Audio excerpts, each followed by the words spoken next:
हाम्रो अपेक्षा धेरै छन्। ती अपेक्षा अनुसार चाहिँ हामी अगाडि बढ्ने कुरामा चाहिँ समस्या छ। ठुल्ठुला विकास चाहिँ गर्ने हामीसँग पैसा हुँदैन नगरपालिकामा। सानातिना कुराहरू विकासहरू कृषि क्षेत्रको शिक्षा क्षेत्रका कुराहरूमा हामीले विकास गरेका छौँ। नागरिकमा अलिकति निराशाको छाइरहेको छ। त्यसले एउटा भ्याकुम, त्यसले एउटा रिक्तताको कारणले गर्दाखेरि फेरि अरू राजनीतिक दुर्घटना, राजनीतिक समस्याहरू आउने। र तपाईँ इतिहास हेर्नु पर्यो कि नेपाली कङ्ग्रेसले मात्रै यस्तो पार्टी हो जसले नेपालका सबै खालका सङ्कटहरूलाई एउटा राम्रो निष्कर्ष दिएको छ। अब उहाँले जे गतिविधि गरिराख्नु भएको छ त्यो चाहिँ अब झुटको खेती हो कि भन्ने शङ्का छ होइन। अब सहमति र सहभागितामा हामी पनि हातैमालो गर्न चाहन्छौँ।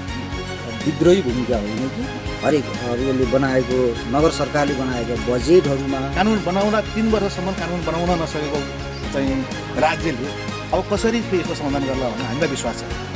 हामी जनताको बीचबाटै यो तल भुइँमै बसेर काम गरिरहेको कार्यकर्ता भएको हिसाबले हाम्रो अनुहारलाई यहाँका आम जनसमुदायले एउटा प्रिय सामाजिक कार्यकर्ताको रूपमा लिनुभएको छ।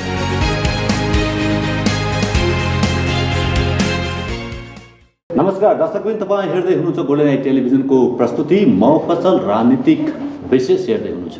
विभिन्न जिल्ला, नगरपालिका, गाउँपालिका र ओडासम्म हामी पुग्ने गर्दछौँ।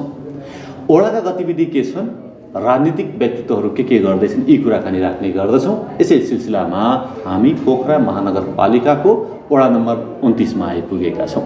वडा नम्बर 29 विकासको क्रम के भइराखेको छ, विकासका कुराकानी राख्नका लागि वडा अध्यक्षज्यू हामीसँग हुनुहुन्छ। शेरबहादुर गुरुङ हुनुहुन्छ। के भन्नुहुन्छ, कतिको विकास भयो, के बाँकी रहे, यी कुराकानी उहाँकै मुखारविन्दबाट। स्वागत छ अध्यक्षज्यू। धन्यवाद। आराम हुनुहुन्छ? आराम छ। ओडावासीलाई कस्तो छ? ओडावासीलाई पनि आरामै छ भन्ने विश्वास लिएको छु। ओडावासीलाई आराम गराउनलाई हामीले चाहिँ अहिलेको कोरोना कोभिड-19बाट जोगाउनलाई हामीले हर प्रयास गरेर पनि हाम्रो वडामा केही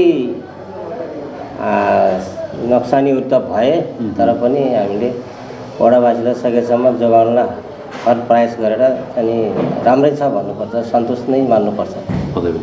खोप लगभग पाए सबैले? के छ अवस्था? खोप हामी सबैले लगाइसकेका जस्तै छ, तर कोही छुटपुट भए पनि हामी फेरि उहाँलाई व्यवस्था गर्दैछौँ, लगाइराख्नु भएको छ। अब विकासको कुरा गर्दा हुन्छ? हुन्छ। के भयो यो लगभग 15-20 वर्ष पश्चात चाहिँ जनप्रतिनिधि अथवा स्थानीय सरकार पाएको छ वडा नम्बर 29ले? कसरी विकासको कार्य अगाडि बढाउनु भयो? बाटाघाटाका कुराहरू के छन्? विकासको सन्दर्भमा कुराकानी गर्दाखेरि हामीले सोचेको जस्तो केही गर्न पाइएन। कारण यो कोभिड-19को कारणले गर्दाखेरि नै पनि हो एउटा। अब करिब 2 वर्ष त कोभिड-19ले हामीलाई त्यसले असर पार्यो। सुरुमा हामी जनप्रतिनिधि भएर आएपछि नेपालको सङ्घीय गणतान्त्रिक संविधान लागू भएर हामीले त्यो काम सुरु गर्नु पर्यो। त्यतिखेर सबै नियम कानुनहरू बनिसकेका थिएनन्। हामीले त्यो नियम कानुन बनाएर त्यो मात्रै अगाडि बढ्नुपर्ने एउटा चाहिँ त्यो पक्ष रह्यो भने, अर्को पक्ष चाहिँ हामी जब अब नियम कानुन बन्यो, विकास निर्माण कामहरू अब द्रुत गतिले अगाडि बढ्छ भन्ने बखतमा कोरोनाको कोभिड-19को कारणले गर्दाखेरि हामीले अलिकति त्यसमा चुक्नु पर्यो। किनभने राजस्व सङ्कलन नभएपछि विकासमा खर्च कसरी गर्ने, यी कुराले गर्दाखेरि चाहे जतिको विकास निर्माणको कामहरू हुन सकेन तापनि हाम्रो वडामा हामी निर्वाचित भएर आएपछि करिब 10 किलोमिटर लगभग हामी कालोपत्रे बाटोहरू बनाएका छौँ। त्यस्तै गरिकन करिब 3 किलोमिटर चाहिँ हामीले रिसेलिङ पक्की बाटोमा पहिला बनाएको बाटोमा रिसेलिङ गरेर फेरि कालोपत्रे पिच गरेका छौँ भने 2 किलोमिटरभन्दा बढी हामीले चाहिँ के भन्छ ढलान बाटोहरू बनाएका छौँ। त्यसपछि लगभग 3 किलोमिटर जति ग्राभल बाटोहरू बनेको छ। त्यस्तै गरिकन विकास निर्माणका सन्दर्भमा कुरा जोड्दै जाँदा हामीले आफ्नै वडा भवन बनाएका छौँ। हामी आफ्नै वडा भवनमा बसेर कार्यालय सेवाग्राही कार्यालय सञ्चालन गरेका छौँ। त्यस्तै नजिकै हामी सहरी स्वास्थ्य केन्द्रलाई स्तर उन्नति गरेर हामी चाहिँ वडाभित्रका सबै नागरिकहरूलाई खोप लगाउनेदेखि लिएर बालबालिका खोपदेखि लिएर कोरोनाको खोपदेखि लिएर हामीले सरकारले उपलब्ध हुने निःशुल्क औषधिहरू अनि त्यस्तै गरेर सेवाहरू प्रदान गरेका छौँ। पक्कै पनि। अब कुरा गरौँ पानीको कुरा, सबै ठाउँमा लडाइँ भइराख्ने कुरा हो। पानीको अवस्था के छ? सबैका घरमा धाराको अवस्था छ या के छ, कस्तो छ, अभाव छ कि? मलाई जहाँसम्म लाग्छ हाम्रो वडामा पानीको केही घर छुटपुट भए मात्रै, नत्र भने पानी लगभग अधिकांश वडावासी घरमा पानी पुगेछ। किनभने हाम्रो वडामा 3-4 किसिमको पानीको अवस्थाहरू व्यवस्था छ। सबैभन्दा पहिला हामी त महानगरको पानी हामी यहाँसम्म आइपुगेको छैन। यसमा यहाँ चाहिँ नि सबैभन्दा पहिला यहाँ चाहिँ हाम्रो वडामा 2वटा भूपू सैनिक खानेपानी योजना थिए। भूपू सैनिक खानेपानी योजना सैनिक बस्ती, भूपू कल्याणकारी खानेपानी योजना भन्डाटी, त्यो तिनीहरू छन्। त्यस्तै गरिकन त्यसमा रेड क्रसको धाराहरू छन्। त्यसै गरिकन हामीले यो बगदी खोला अनि यो पटनेरीको ठाउँमा मूलबाट पानी लगाएर आफ्नो सानो खानेपानीको योजनाहरूमा हामीले चाहिँ केही बजेट दिएर चाहिँ उहाँहरूले खानेपानी रेड क्रसहरू के अरे खानेपानीको योजनाहरू सञ्चालन गरेर त्यहाँबाट सेवा पुर्याइरहेको छ भने साना सहरी खानेपानी लेखनाथ साना सहरी खानेपानी संस्थाले चाहिँ यो 2059 सालबाट हो क्यारे त्यसको स्थापना भएको। त्यहाँबाट अहिले त्यो पानी घर घरमा अनि मिटर धारा पानी दिइराखेको छ। त्यसलाई हामीले सकेसम्म सबैलाई पानी दिनुपर्छ भनेर हामी सिफारिस गरेका छौँ।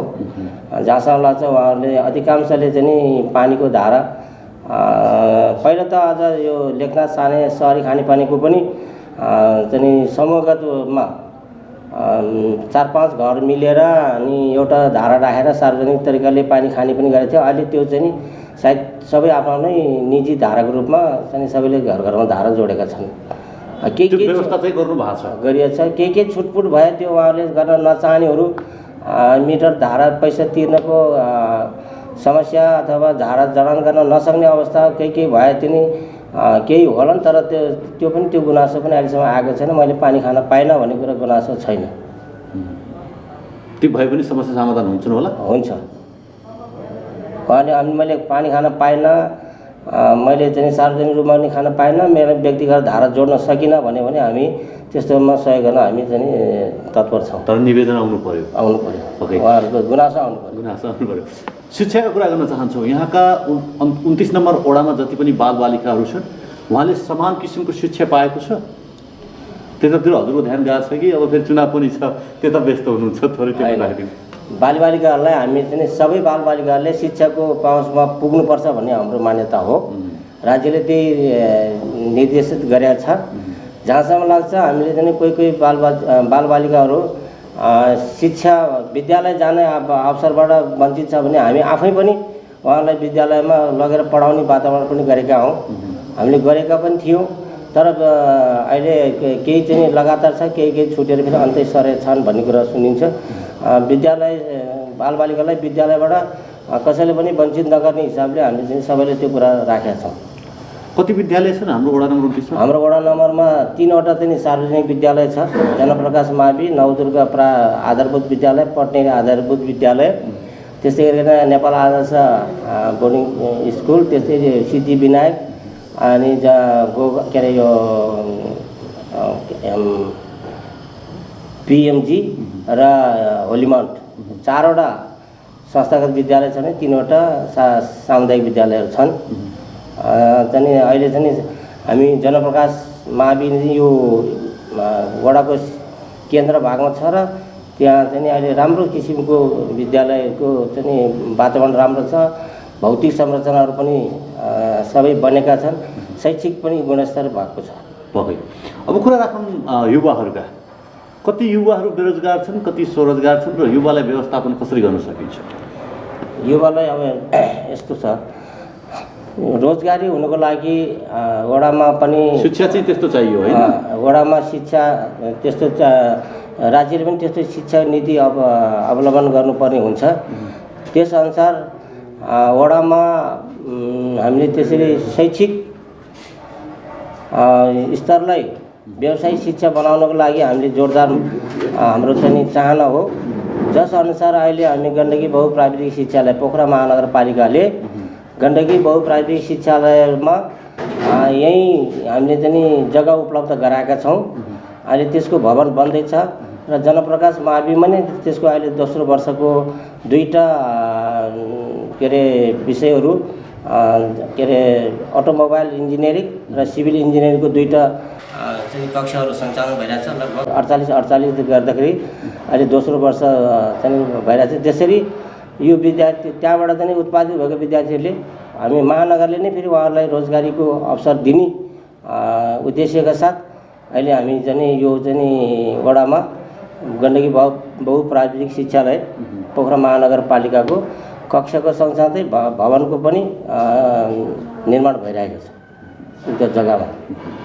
त्यसले कम्तीमा पनि बेरोजगारको चाहिँ सङ्ख्यालाई कम गर्छ होला? पक्कै पनि गर्छ। अनि अन्य जो अहिले बेरोजगार भएका युवाहरू छन् उहाँलाई कसरी व्यवस्थापन गर्ने? अन्य बेरोजगारका युवाहरू जिम्मेवारी स्थानीय सरकारको तपाईँ हाम्रो हो कि होइन, कसको हो? त्यो हो, स्थानीय सरकारको पनि हो। अब बेरोजगारलाई रोजगारी दिलाउन लागि सबैभन्दा एउटा शिक्षा पहिलो कुरो भयो। दोस्रो अवसर पनि हुनुपर्ने। हाम्रोमा चाहिँ उद्योग व्यवसायहरू उद्योग व्यापारहरू सञ्चालन गर्नलाई त्यो वडामा त्यो व्यवस्था हुनुपर्ने। त पनि हामीले चाहिँ अलि यो वडामै त उद्योग व्यवसायहरू सञ्चालन त्यति हुन सकेको छैन र पनि महानगरले अहिले चाहिँ औद्योगिक क्षेत्रको विकास गरेर अब जस्तै यो 33 नम्बरको पुडीटारमा औद्योगिक क्षेत्रको विकास गरेर अनि त्यहाँ चाहिँ उत्पादित जनशक्तिलाई शैक्षिक बेरोजगारबाट चाहिँ उनीहरूलाई त्यहाँ इङ्गेज गराउन सक्यो भने अलिकता रोजगारको अवसरहरू त्यहाँबाट बढ्ने छ भने त्यसै गरी अहिले एउटा वडामा बसिरहँदाको अनुभव छ। हाम्रो बच्चाहरू 11-12 पास गर्ने बित्तिकै अनि उनीहरूको साथीभाइको सम्पर्कले गर्दा उनीहरूको परिवारको अभिभावकहरू पनि सोचाइ होला नेपालमा कति नै पाइन्छ र रोजगारी पाए तापनि केही कमाउन सकिँदैन। विदेशी ताक्ने चाहिँ अहिलेको ठुलो यो प्रचलन भएको हुनाले ठुलो समस्या छ। म कतिपय चाहिँ त्यो विदेशतिर जानको लागि अध्ययनको लागि जाने भनेर चाहिँ डकुमेन्टहरू तयार गर्न आउँछन्। अनि यहीँ पनि तिमीहरूले आफ्नो चाहिँ अध्ययनलाई यहीँ पनि बढायो भने यहीँ पनि लोकसेवा पास गरेर विभिन्न आयोगहरू पास गरेर यहीँ पनि रोजगारी दिएर आफ्नो घरमा बसेर आफ्नै मिठो नमिठो परिवारसँग बसेर रोजगारीको अवसर पनि पाउन सकिन्छ। किन सबै विदेशीमा ताक्ने भन्दाखेरि यहाँको तलब भत्ताले यहाँको चाहिँ कमाइले खासै के गर्न सकिँदैन, के अरे हामीले परिवर्तन गर्न सकिँदैन। विदेशी जानु पायो भने केही गर्न सकिन्छ कि भन्ने उनीहरूको चाहिँ लक्ष्य नै त्यस्तो भएको धेरै कुरो चाहिँ पाइयो। त्यो सिफारिस गर्ने क्रममा पनि म कतिले सम्झाउँछु तर त्यो मेरो कुरा चाहिँ पानीको फोका उसो भने जस्तो म भन्छु अनि बिस्तारै त्यो कुरा चाहिँ उनीहरूले बिर्सिदिन्छ। यो जस्तो भयो कि उहाँलाई चाहिँ हामीले भन्ने मात्र भयौँ, गीत मात्र गाइदिने भयो। त्यो हामीले गाएको गीतमा उहाँ ननाच्ने कुरा भयो होइन, खास कुरा भन्ने हो। उहाँकै चाहेको गीत चाहिँ अथवा चाहिँ लगाइदिनु पर्ने भयो, अर्थात् उहाँलाई चाहिएको जागिर अथवा उहाँलाई चाहिएको शिक्षा भइदियो भने त विदेश जाने कुरा थिएन। तर त्यो शिक्षा आउँछ र वडा नम्बर 29मा त्यस्तो ल्याउन सकिन्छ कि जुन शिक्षा अस्ट्रेलियामा गएर यहाँको विद्यार्थीले आर्जन गर्न जान्छ त्यत्रो लाखौँको चाहिँ तपाईँको सरसम्पत्ति बैंकलाई देखाएर अस्ट्रेलियाका ती होइन कम्पनीलाई अथवा चाहिँ विद्यालयलाई देखाएर म यति प्रपर्टी भएको मान्छे हो, कति कुराहरू त्यहाँ छ नि त देखाउनु पर्ने। त्यति चाहिँ यहीँ गर्न पाए हुन्थेन अथवा चाहिँ यहीँ चाहिँ त्यस्तो शिक्षा ल्याउनु पाए हुन्थेन? त्यसको लागि तपाईँले दौड सुरु गरिदिए हुन्थ्यो। त्यसको लागि त अब हामी एउटा स्थानीय स्तरले मात्र पनि त्यो सबै कुरा सम्भव त हुने कुरो भएन। राज्यबाटै नीति पनि बन्नुपर्ने हुन्छ। हो भन्छु मैले त्यो भएर त अब त्यो 50औं लाख रुपियाँको जमिन लगानी गरेर अस्ट्रेलियामा गएर पढ्ने, यहाँ चाहिँ +2 पास गरेर वहाँ गएर BBA पढ्ने हो। त्यो BBA पढ्नलाई हाम्रो यहाँ चाहिँ यहाँ थुप्रै युनिभर्सिटीहरू छन्। यहाँबाट BBA MBA गरिसकेपछि त्यही अनुसारको चाहिँ आफ्नो रोजगारीको खोजी गऱ्यो भने पाइने सबैले नपाइएला, अलिकति क्षमतावानले पाउँछन्। त्यहाँको चाहिँ जतिको चाहिँ स्यालेरी यहाँ पनि कुनै पनि ब्याङ्क वित्तीय संस्थाले पनि दिन्छ त, त्यो कुराहरू त यहाँ पाइन्छन्। तर यहाँ चाहिँ उहाँ विदेशमा गएर चाहिँ सानोतिनो काम पनि गर्न चाहिँ राजी हुन्छन्। यहाँ चाहिँ ठुलो पोस्ट पाइयो भने मात्रै काम गर्ने होइन भने सानोतिनो पोस्ट यहाँ बसेर नगर्ने अहिलेको बालबालिकाहरूको बच्चाहरूको विकास भएको छ, मानसिक विकास त्यस्तो भएको पाइएको छ। ठिक छ, शिक्षाको कुरा चाहिँ गऱ्यौँ। अब कुराकानी राख्न चाहन्छु युवाका पनि राख्यौँ। अब ज्येष्ठ नागरिकका थोरै कुरा भनिदिनुहोस्, के छ ज्येष्ठ नागरिकको अवस्था चाहिँ, अथवा चाहिँ उहाँलाई चाहिँ उहाँको भत्ताका कुराहरू, उहाँका मान सम्मानका कुराहरू के कसरी उहाँलाई चित्त बुझाइएको छ, वडाले चाहिँ के गरेको छ? ज्येष्ठ नागरिकहरूलाई हामी निर्वाचित भएर आएपछि हामी ज्येष्ठ नागरिकहरूले पाउने उहाँहरूको सामाजिक सुरक्षा भत्ता हामी वडामै ब्याङ्कमा खातामा पैसा महानगरबाट आएपछि हामी ब्याङ्कमा खातामा पठाउँछौँ। ब्याङ्कले चाहिँ नि उहाँहरूबाट 2 जना स्टाफ पठाएर हामी वडाबाटै उहाँहरूलाई ब्याङ्कमा गएर पठाउँदाखेरि एक दिनमा हामीहरू अरू पनि सेवाग्राही हुन्छन्।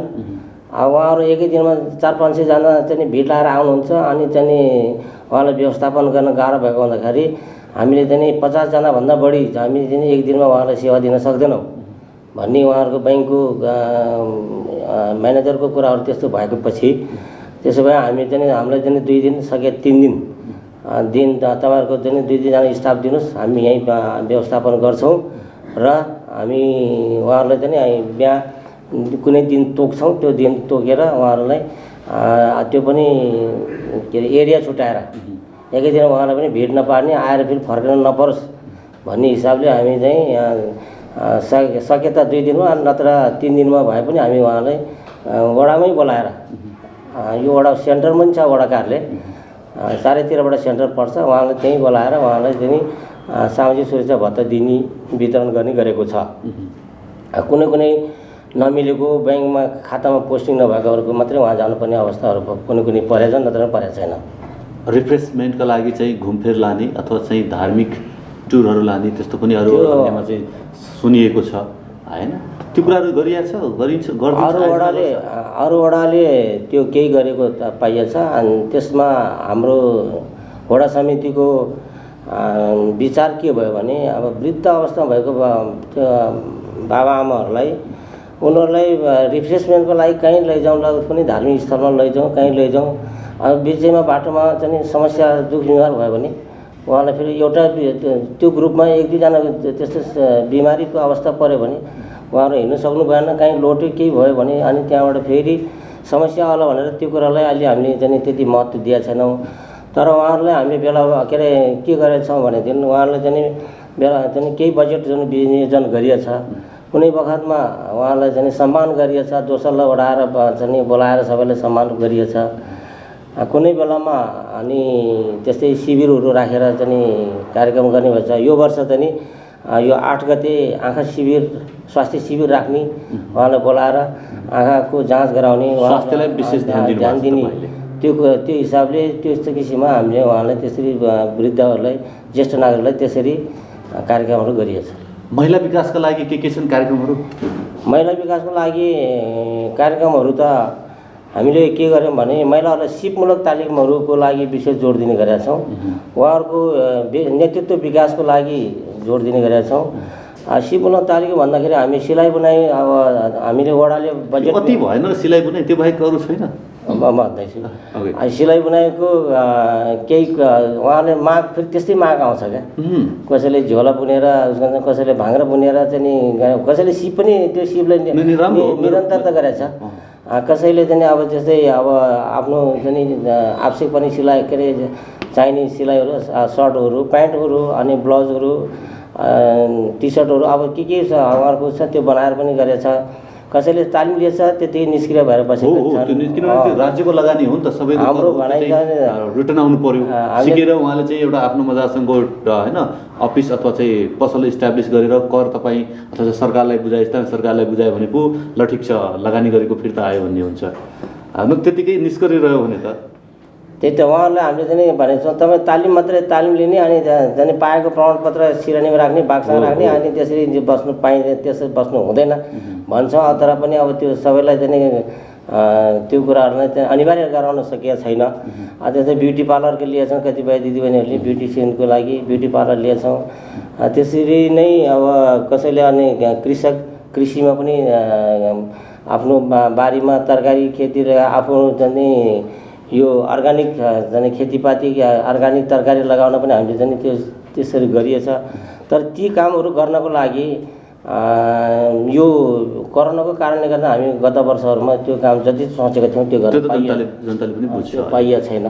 अब थोरै एउटा समुदायको विषयमा, दलित समुदायको विषयमा त्यसको विकासको लागि के सोच्नु भएको छ कि छैन? यो 29 नम्बर वडामा उहाँको बसोबास कस्तो छ अनि कतिको विकास भएका छन्? दलितहरूको समुदाय छन्, थुप्रै छन्। उहाँहरूलाई भनेर छुट्टै किसिमको त्यस्तै अब ज्येष्ठ नागरिकलाई जस्तै त्यस्तै अरूलाई जस्तै गरेर पनि छुट्टै किसिमको चाहिँ कार्यक्रमहरू त भएको छैन। उहाँहरूलाई चाहिँ विशेष गरी यही सिलाइ बुनाइ तालिमको विषयमा उहाँलाई बढी चाहिँ हामीले प्राथमिकता दिने गरेका छौँ। सिलाइ बुनाइ सिके उहाँलाई नै चाहिँ दिने, उहाँले लागू गरेको ठिक छ, नगरे पनि ठिक छ। अब के गरे, अब त्यो एउटा सिप दिने हो, सबै कुरा दिन सकिँदैन हाम्रो। ठिक छ, ओके। अब कुरा गरौँ, किनभने चुनाव पनि नजिक आउँदैछ। यो चुनावको टाइममा तपाईँले यो यत्रो समयसम्म, यो 5 वर्षको अवधि कति काम बाँकी राख्नुभयो, अरूलाई चाहिँ कति राखिदिनु भयो? यति काम चाहिँ मैले मेरो कार्यकालमा यति भयो, यति चाहिँ आउने पिँढीले गर्छ भन्ने रह्यो, अथवा चाहिँ होइन मेरै कार्यकालमा म सक्छु भन्ने छ? यस्तो हो, अब यहाँ काम कति बाँकी रह्यो कति भन्दाखेरि पनि खानेपानीको विषयमा अब हामी दिन प्रतिदिन यो माइग्रेसन बसाइ सरेको क्रमले गर्दा यहाँको जनघनत्व बढिरहेको छ। त्यसले गर्दा खानेपानी पनि अब जाने अहिलेसम्म आवश्यकता पूर्ति भइरहेछ। अब भोलि गएर के होला, त्यसै गरिकन यो बाटोघाटोको कुराहरू पनि छ। बाटोघाटोहरू जहाँ जहाँ बस्ती बढ्दै जान्छ त्यहाँ बाटोको आवश्यकता पर्दै जाने हो। सुरुमा त हामीलाई पृथ्वी राजमार्गले पनि पर्याप्त थियो, कति बाटो पनि कस्तो भनेको कुरा हुन्थ्यो। अहिले त्यो पृथ्वी राजमार्गको पनि बाटो फेरि अब चक्लाउनु पर्ने अवस्था आयो नि। त्यसै पृथ्वी राजमार्गदेखि जोडेर दायाँ बायाँको शाखा बाटोहरू थुप्रै बनेछन्, बस्ती अनुसारको त्यो बाटो खोलेछन्। त्यसमा बाटो पिच गर्नुपर्ने, ग्राभेल गर्नेदेखि लिएर पिच गर्नुपर्ने आदि इत्यादिहरू त थुप्रै अब दिन प्रतिदिन त्यसको आवश्यकता पर्दै जाने होला। त्यो आवश्यकता अनुसारको जो बन्दै जान्छ त्यो रह्यो। एउटा अब यो भण्डारडीको चौरमा के अरे खेल मैदानको स्तर उन्नतिको क्रममा थियो, त्यो एउटा अलिकति अधुरो रह्यो। गत वर्षको काम अलिकति हुन सकेन। त्यसै गरिकन अब राज्यले सरकारले एउटा चाहिँ भूमि समस्याको सम्बन्धमा एउटा चाहिँ अभियान आएको थियो। हामीले त्यो भूमि समस्या समाधानको विषयमा हामी लगत सङ्कलन गर्दाखेरि 1223 घरकुरिया चाहिँ लगत सङ्कलन गरेका थियौँ। लगभग 300 घरकुरिया चाहिँ सुकुम्बासी के अरे दलित सुकुम्बासी र 130 घरकुरिया जति हो क्या अरे, मलाई जहाँसम्म लाग्छ ठ्याक्कै यकिन मैले अहिले रेकर्ड ल्याएन। 100 चाहिँ लगभग चाहिँ 100 भन्दा बढी चाहिँ पुरा सुकुम्बासी, बाँकी 800 समथिङ घर चाहिँ पुरा यो उसको के अरे अव्यवस्थित बसोबास।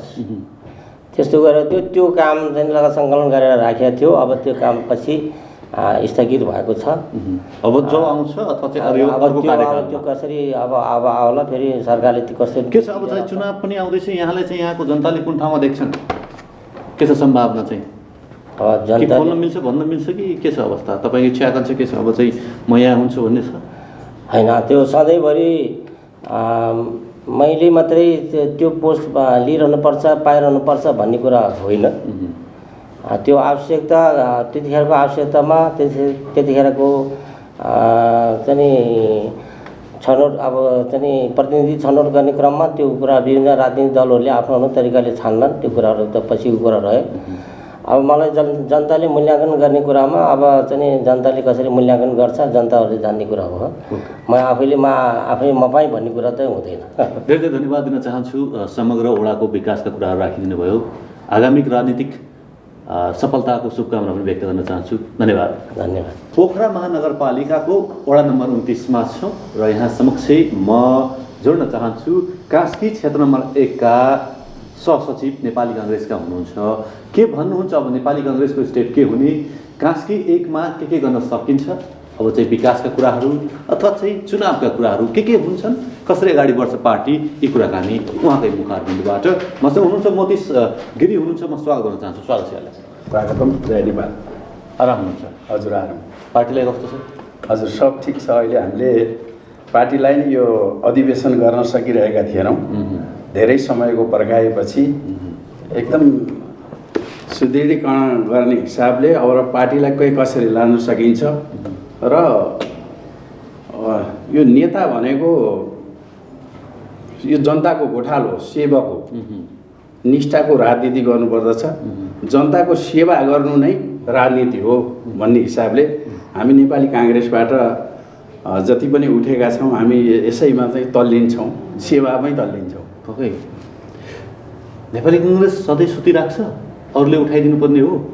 नेपाली काङ्ग्रेस कहिल्यै सुतेको छैन। अरूको तुलनामा हेर्नुहोस्, नेपाली काङ्ग्रेस यो सबैभन्दा पुरानो पार्टी पनि हो। नेपाली काङ्ग्रेस कहिल्यै सुत्दैन भन्ने कुराहरू पनि ल्याउनुपर्छ भन्ने छ नि त। होइन, नेपाली काङ्ग्रेस सुतेको सत्तामा भने जसले गर्नै सकेनन्, दुई तिहाईको सरकार दिएर आफूले चलाउन सकेन र दिन्छ भने नेपाली काङ्ग्रेस कहाँसम्म रहेछ भन्ने कुरा हजुरहरूले मूल्याङ्कन गर्ने हो, जनताले मूल्याङ्कन गर्ने हो, आफै मकै त हुने होइन। पक्कै हजुर।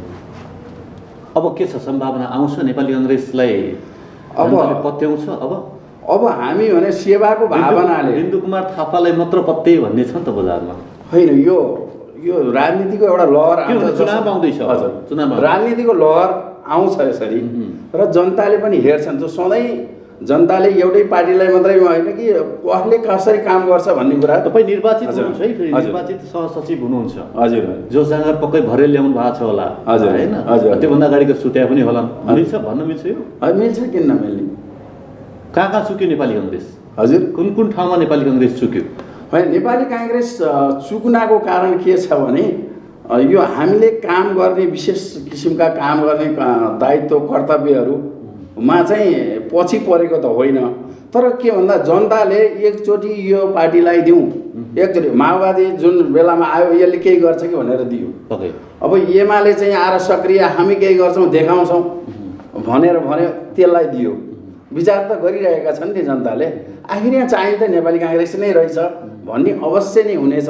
र अब हामीले नेपाल घर घरमा गएर, टोल टोलमा गएर हामीले त्यहाँको आवश्यकता के हो, त्यहाँको समस्या के हो, युवाहरूको समस्या के हो, अपाङ्गहरूको समस्या के हो, त्यहाँको विकासको के हो, भौतिक रूपमा सामाजिक रूपमा समस्या पत्ता लाग्छ। हजुर, त्यो समस्यालाई नै हामी घर दैलो गर्दैछौँ। र अनि सङ्गठन पनि हामीले चाहिँ प्रत्येक टोल टोलमा सङ्गठन विस्तार गरेर यो समस्यालाई पनि अघि बढाउँदै अब जनताको गोठालाई नै बनेर काम गर्नेमा हाम्रो जोस जाँगर अब त युवा पनि आएका छन्। 75 वर्ष 80 वर्षका बुढाहरू लौरो टेकेर लौनु त्यहाँसम्म लैदे त मिटिङ छ भन्नुपर्ने अवस्थाका व्यक्तिहरू अहिले कम छन्। र त्यो जोस जाँगरलाई पनि हामीले चाहिँ एउटा स्पिडमा लगेका छौँ। र अहिलेबाट युवाको समस्या के पाउनुभयो यो क्षेत्र नम्बर 1 मा चाहिँ? क्षेत्र नम्बर 1 मा युवाको समस्या भनेको रोजगारी नै हो। रोजगारी सबभन्दा समस्या के छ भन्दा अब सरकारले भाषणमा एउटा काममा एउटा भइरहेको छ। अब यसलाई प्रयोगमा ल्याउनको लागि हामीले चाहिँ त्यसको समस्या के हो, एउटा उद्यमशील कसरी बनाउने, उद्यमशीलको लागि एउटा कृषिमै किन नहोस्, उसलाई एउटा चाहिँ त्यसको लागि चाहिने उसलाई चाहिँ के गर्न उसले चाहने हो, उसको रोजाइ के हो, त्यो रोजाइबाट हामीले चाहिँ ब्याङ्क मार्फत अथवा सरकार मार्फत लोन दिलाउन चाहन्छौँ भने त्यहाँ चाहिँ समस्या लोनको एकदम पारदर्शी हिसाबले जाँदैन। कुनै पनि युवाले लोन लिन चाहन्छ भने त्यहाँ पर्सेन्टेज खाने व्यक्तिहरू ब्याङ्कले किन नहोस्, करको एउटा चाहिँ हाकिमले अब भोलि चाहिँ त्यो स्वीकृति गर्ने उसले विभिन्न चिजबाट पनि समस्याहरू छ। त्यसको लागि के हुन्छ भन्दा उसले गएर हामी जस्ता नेताहरूलाई पनि उसले पुकार्दैन, उसले सुटुक्क आफ्नो काम गरिरहेको हुन्छ। त्यो होइन, अब त पारदर्शी हिसाबले कसैले पनि यो चाहिँ त्यसको लागि त अलि निस्वार्थ रूपमा चाहिँ काम गरिदिनुपर्छ। र जनताको सेवा गर्ने भनेकै उसलाई चाहिँ गएर त्यो त्यसैमाथि उसले पर्सेन्टेज तिर्नु छ अनि फेरि गएर कमिसनको चक्करमा पऱ्यो भने त्यसले कहिले प्रगति गर्दछ। त्यो चाहिँ अब यो नेपाली काङ्ग्रेसले मात्रै नभइकन विकासको क्रममा कुनै पनि पार्टीले खुट्टा तानेर कसैलाई यो मेरो मान्छे यो काङ्ग्रेसको हो यो कम्युनिस्टको होइन, युवाहरू जुनसुकै जाओस् त्यसमा विकासमा र केही उद्यमशीलको लागि चाहिँ कसैले नि खुट्टा तानेर मेरो पालामा र तेरो पालामा भन्न हुँदैन भन्ने किसिमको अवधारणा लिएर हामी अगाडि बढेका छौँ। अति मिठो प्रसङ्ग यहाँले चाहिँ गजब मिठो उठाउनु भयो। पर्सेन्टेजका कुराहरू जुन चाहिँ भन्नुभयो नि, हजुर, यसलाई अन्त्य कसरी गर्न सकिन्छ? कुरा त प्रसङ्ग उठाउनु भयो, धेरै मान्छेले उठाउँदैन यो प्रसङ्ग। हजुर होइन, कसरी यसलाई अन्त्य? मैले यो उदाहरण अब यो गोल्डेन आई टेलिभिजन अब जस्तै देवेन्द्रजी र मैले चाहिँ उहाँ सरलाई पनि मैले चाहिँ सम्झन चाहन्छु। किन भन्दा यसको लागि चाहिँ मेन हजुरहरू हो, मिडिया हो, त्यसपछि हामी हो। किन भन्दा जहाँ चाहिँ त्यो हामीले चाहिँ विरोध गर्छौँ त्यसको लागि चाहिँ अहिले भनौँ गण्डकी च्यानलकै एउटा हाम्रो त्रिपाठी भाइ हुनुहुन्छ, त्यहाँ रेकर्ड विभिन्न गरेर अहिले त हाम्रो चाहिँ प्रविधिको सेसन छ। अहिले यो मेरो हातमा मोबाइल छ, तपाईँको क्वालिटीमा गरी मैले रेकर्ड गर्न सक्छु र त्यो चाहिँ त्यहाँबाट मान्छे के भन्छ हच्किन्छ। अहिले जानुहोस् त यो कस्तो किसिमको मान्छे आयो भनेर त्यही किसिमको हाकिमले पनि भोलि त्यही दलदलमा फँसेको मान्छेले पनि डराउने सम्भावना आइसकेको छ। त्यस हुनाले अब हामी जागरुक हुनुपर्छ। जम्मै निराक्षर छैनन्, जम्मै अब त पढा लेखेका छन्, तर उनीहरूलाई हामीले चाहिँ अवसरको खाँचो छ। अवसर चाहिँ कसले दिने त भन्दा सरकारले दिने हो, राजनीति पार्टीले दिने हो र अगुवाई गर्ने व्यक्तित्वले नै यसको चाहिँ अगुवाई गर्दै उनीहरूलाई चाहिँ सहजकर्ताको रूपमा चाहिँ हामीले चाहिँ काम गर्नुपर्दछ भन्ने मलाई लाग्छ। एउटा प्रसङ्ग, मिठो प्रसङ्ग जोड्नुभयो कि मिडियाले चाहिँ बाहिर ल्याइदिनुपर्छ। हजुर, बाहिर ल्याउनमा मिडियाले गर्छ, भूमिका गरेको छ, तर कारबाही हुँदैन। कारबाही गर्ने ठाउँमा चाहिँ तपाईँ जस्तै नेताहरू हुनुहुन्छ होइन, तपाईँहरू जस्तो नेता नेतृत्व उहाँले चाहिँ कानुन बनाएर कडा रूपले चाहिँ कारबाही गर्न सकिन्छ कि सकिँदैन आगामी? हामी एउटा बिपीको सिद्धान्तमा चलेको नेपाली काङ्ग्रेस पार्टी हो। अब जसले गल्ती गर्छ त्यसको विरोध गर्दैन भने त्यो नेता होइन र त्यो सामाजिक कार्यकर्ता होइन, त्यो जनताको गोठालो होइन। त्यसो हुनाले त्यो विरोध गर्नु पनि पर्छ र कारबाही पनि गर्नुपर्छ। कारबाही गर्दैन भने ऊ पनि फँसेको छ त्यहाँ भन्ने कुरा यथार्थ हुन्छ। अहिलेकै कुनै पनि सरकारमा भनौँ विभिन्न भ्रष्टाचारीहरू भइरहेका छन्, त्यसलाई कारबाही किन हुँदैन त? आयुक्तदेखि त हरेक छन् त्यहाँ चाहिँ विभिन्न ठाउँमा छन्, त्यो किन मिलेमतो हुन्छ त भन्दा त्यो मिलेमतो हुनुको कारण नै केहीमा पछाडि केही छ, नेता हुन्छ, नेता त्यो हिसाबले चाहिँ जान हुँदैन।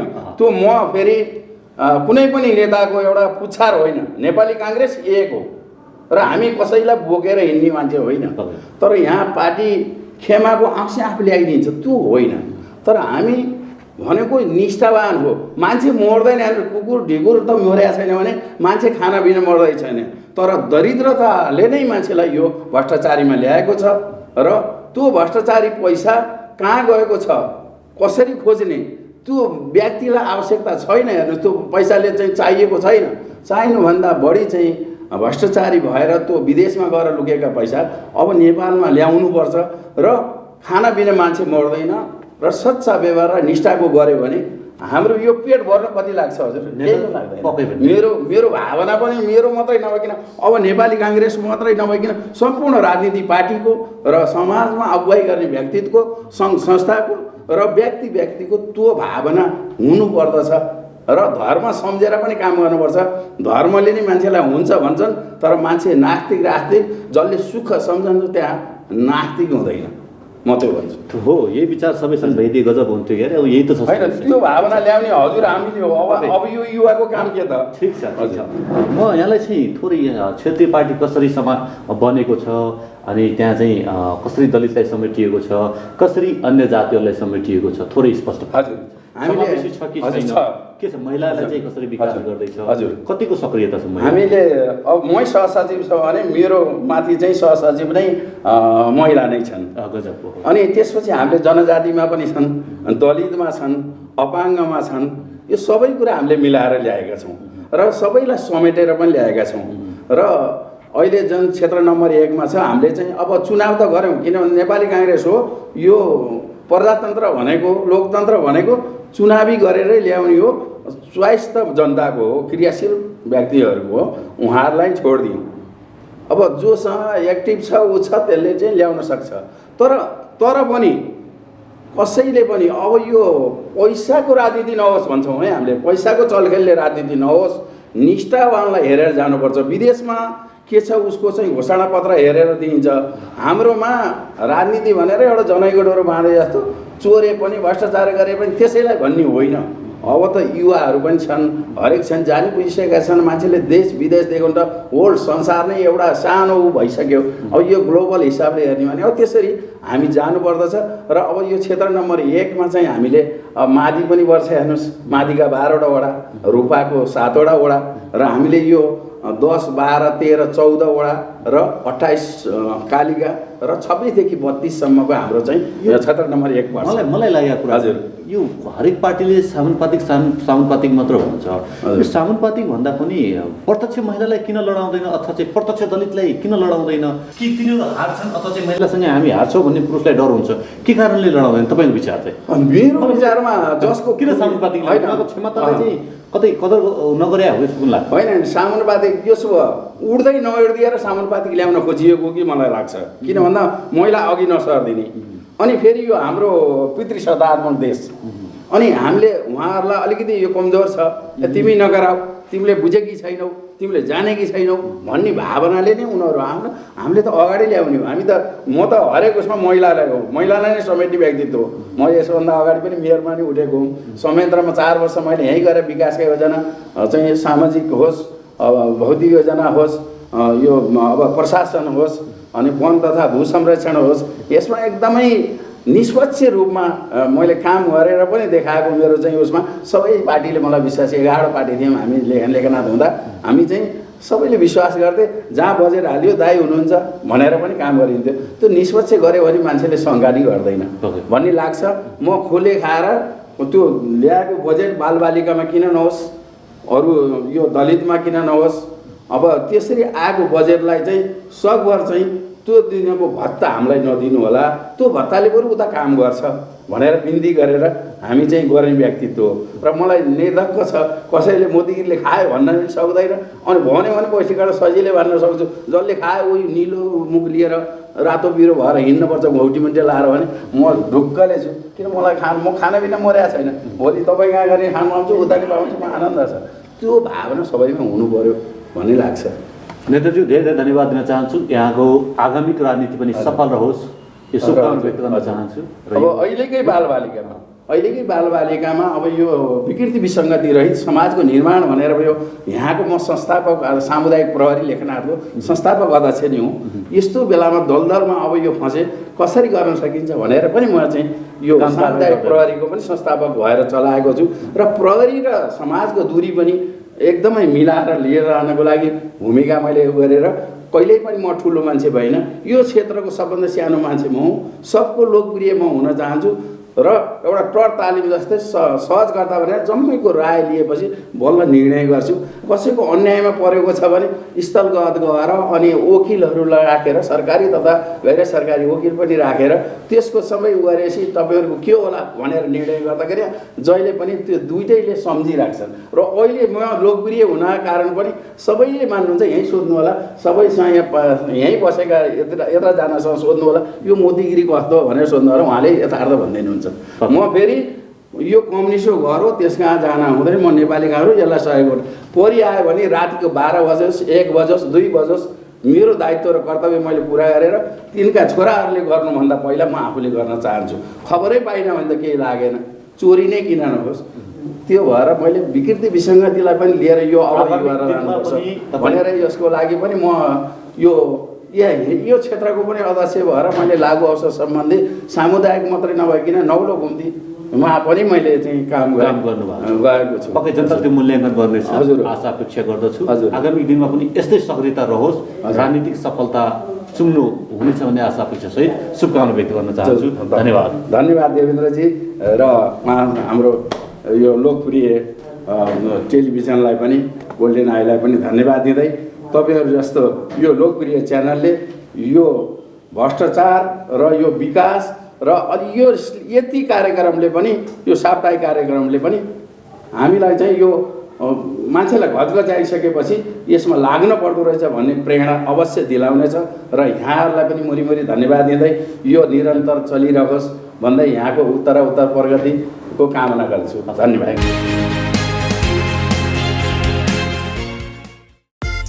मैक्सको मैक्सिमम अफर। मैक्स नेट टिभीमा 150 भन्दा बढी एचडी च्यानलहरू, हाई स्पिड इन्टरनेट 100 MBPS सम्मको सुविधा अब सातै प्रदेशमा। अबको connection Max Net Solutions. Max TV जडानको लागि सम्पर्क गर्नुहोला Max digital TV.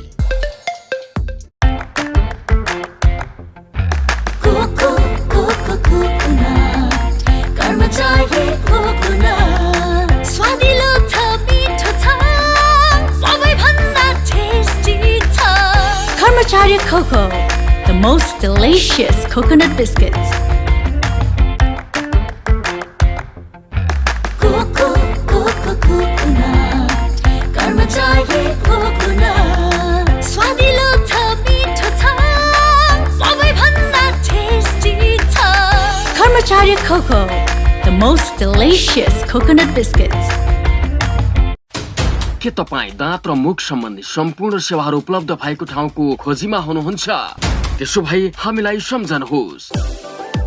Machhapuchhre dental clinic विगत 2 दशकदेखि दाँतका बिरामीहरूको सेवामा समर्पित यस माछापुच्छ्रे डेन्टल क्लिनिक तपाईहरूकै अनुरोधमा अबदेखि शनिबार पनि विशेष छुटका साथ उपचार भइरहेको जानकारी गराउँदछौं।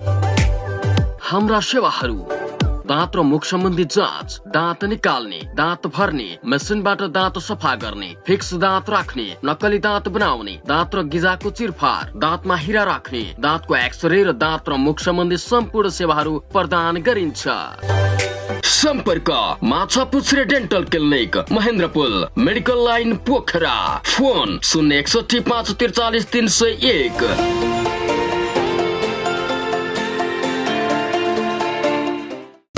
तपाईलाई हार्दिक स्वागत छ स्माइल मार्ट मालेपाटन पोखरामा।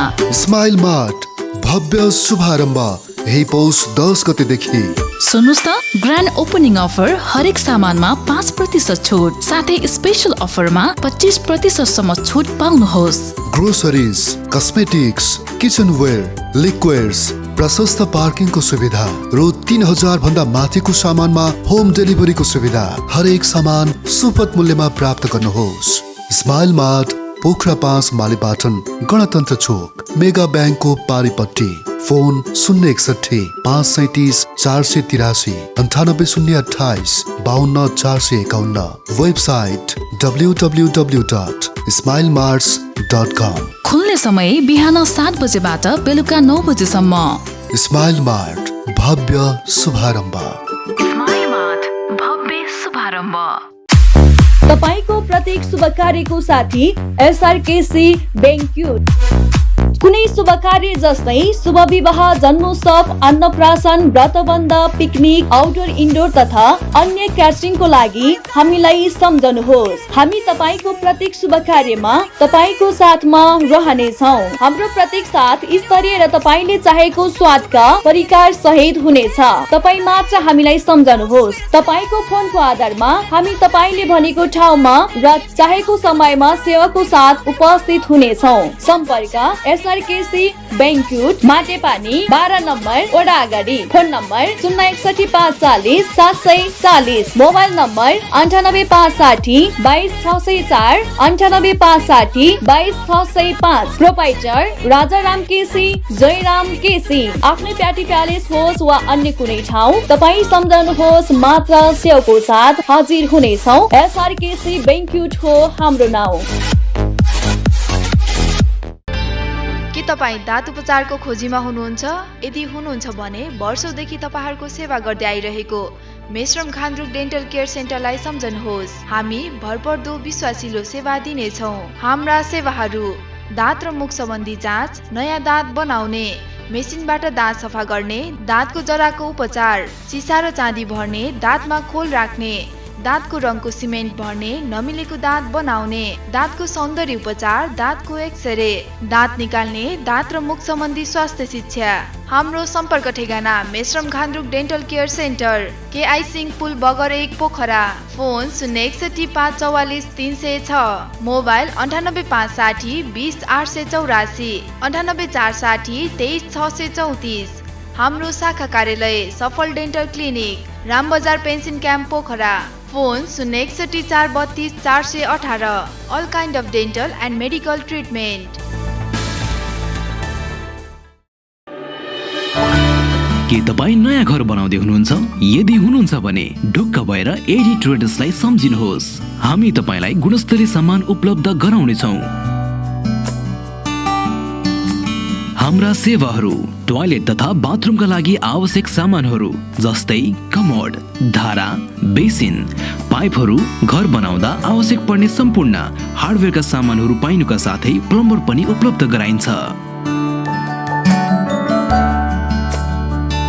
सम्पर्क AD traders, Pokhara 10 Ram Bazar, Kalika Chowk. Phone number 061 432 551, 98 161 83 577, 98 460 35 282। Proprietor Hari Dulal. पोखराको मुटु सिर्जना चोकमा अत्याधुनिक पर्वत शर्मा अटो वर्कशप तथा कार वाशमा तपाईँ सबैलाई स्वागत गर्न चाहन्छौँ। हाम्रा सेवाहरू टायर रिपेयरिङ नयाँ तथा पुरानो उपलब्ध छ। बाइक तथा स्कुटर सर्भिसिङ, कार वाशका साथै रफिङ र पोलिसिङ पनि गरिन्छ। अनुभवी मिस्त्रीद्वारा सर्भिसिङ तथा सफाई गरिन्छ। मोबिल तथा पार्ट्सहरू सुपथ मूल्यमा पाइन्छ। सम्पर्क ठेगाना पर्वत शर्मा अटो वर्कशप तथा कार वाश, सिर्जना चोक, पोखरा। 40 साइकलको ठिक अगाडि। सम्पर्क नम्बर भुवनन्द बस्याल 98 066 13 506, मधुसूदन बस्याल 98 066 70 481, बालकृष्ण बस्याल 98 151 81 437। कृपया एक पटक सेवा गर्ने मौका दिनुहोस्। आजको लगानी भविष्यको सुनिश्चितता, सुन्दर अनि आकर्षक व्यक्तित्व देखिनका लागि रेखा सुन चाँदी पसल। हाम्रा सेवाहरू रानीहार, मिनिहार, सिक्री, चोकर, छड्के तिलहरी, कण्ठगेडी, नौगेडी, कटारे गेडी, फुलगेडी, चन्द्रहार, हमले माला, बीज बन्दा, सिरफुल, चन्द्रमा क्लिप, औठी, कर्की बिया, औठी बेरुवा, औठी छापा, कुसे औठी, पाउजु, बिच्छी कङ्गन, चुरा, बाला, हात्ती पुच्छर बाला, ठुला साना पञ्चरत्न, तिलहरी, जन्तर, पेङ्लिङ, साथै तयारी सुनका आकर्षक गहनाहरू, चाँदीका गर गहना तथा सामानहरू अर्डर अनुसारको गर गहना, राशि अनुसारको बहुमूल्य रत्न पत्थरहरू चाहिएमा हामीलाई सम्झनुहोस्। रेखा सुन चाँदी पसल, Bagar 1, Pokhara. Phone number 061 536 452, 98 041 35 504। Proprietor Amrit Gahatraj. पोखराको लेकसाइडमा रहेको the freedom cafe restaurant and bar, जहाँ नेपाली, इन्डियन, कन्टिनेन्टल र इटालियन ब्रान्डहरू पाइन्छ। यहाँबाट विभिन्न नेपाली अर्गानिक कफीको एक चुस्की लगाउँदै यहाँ रहेको एकदमै सुन्दर फेवाताल पनि हेर्न सकिन्छ। यसका विशेषताहरू 100% नेपाली अर्गानिक कफी, ककटेल्स, मोकटेल, विभिन्न डोमेस्टिक हार्ड ड्रिङ्कका साथै बाहिरी हार्ड ड्रिङ्कहरूको पनि सुविधा रहेको छ। तपाई पनि एकचोटि the freedom cafe restaurant and बारमा अवश्य एकचोटि जानुहोस् र स्वागत गर्ने अवसर दिनुहोस्। सम्पर्क hotel the freedom cafe restaurant and bar, 23 street, Khahari lakeside, Pokhara. सम्पर्क नम्बर 98 191 81 213, 98 171 69 060। Proprietor Bhuwan GC. पोखराको लेकसाइडबाट जाने क्रममा सिडीमा रहेको पर्यटकको लागि एकदमै सर्वसुलभ बस्न खान एकदमै सहज भएको चारकोल प्राइभेट लिमिटेड, जुन चाहिँ सिडीको बाटोको दाहिने साइडबाट अवस्थित रहेको छ। यसको महत्त्वपूर्ण सेवा सुविधाहरू थकाली खाना, लाइभ बार विकी, 7वटा रुमको व्यवस्था, पार्टी रेस्टुरेन्टको व्यवस्था र विभिन्न लाइभ स्पोर्ट्स बार, प्रोजेक्ट र राम्रो खाना अनि बस्नको सुविधा पनि छ। यहाँ विभिन्न तालको माछाको परिकारले साथै शान्ति स्तूपा, श्री सिद्धेश्वर महादेव र फेवातालको रमणीय दृश्य पनि हेर्न सकिन्छ। एकचोटि हजुरहरू पनि यो होटलमा गएर स्वागत गर्ने अवसर अवश्य दिनुहोला। सम्पर्क होटल चारकोल प्राली, शेरी, पोखरा 18। सम्पर्क नम्बर 98 469 042 28 42 0066। प्रोपाइटर प्रदीप गुरुङ, सलेस महर्जन, दिजेश वाग्ले।